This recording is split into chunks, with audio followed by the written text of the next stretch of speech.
¿Estás grabando ya?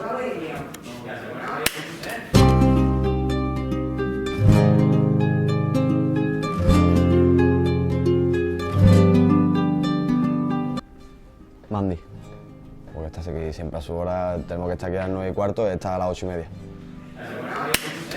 Joaquín. Joaquín, si tenemos que estar aquí a las 9:15, llega a las 10:45. Hay mucho. Joaquín uno de ellos, pero vamos, de los más presumidos, Camarasa. Camarasa no le falta detalle. Sus botecitos de cera, sus planchitas para el pelo en los viajes. Camarasa es el más presumido con mucha diferencia. El que más tarda en ducharse, no sé, la verdad que tampoco me da mucho cuenta. Yo soy de los que menos tarda. Me hago el lavado de gato, no, la verdad que el que más tarda en ducharse no lo sé. Hay veces que uno tarda más, otro tarda menos, pero bueno, estamos toda la ducha, estamos hablando y ahí no sé decirte un nombre.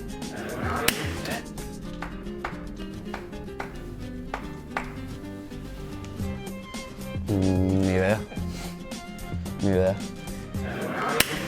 Joaquín los rondos. Le da un pase bien y no llega y te mete para adentro siempre. Joaquín es más que Ica, vamos, para todo. Mandy es, porque es muy competitivo, le gusta siempre y se pica mucho.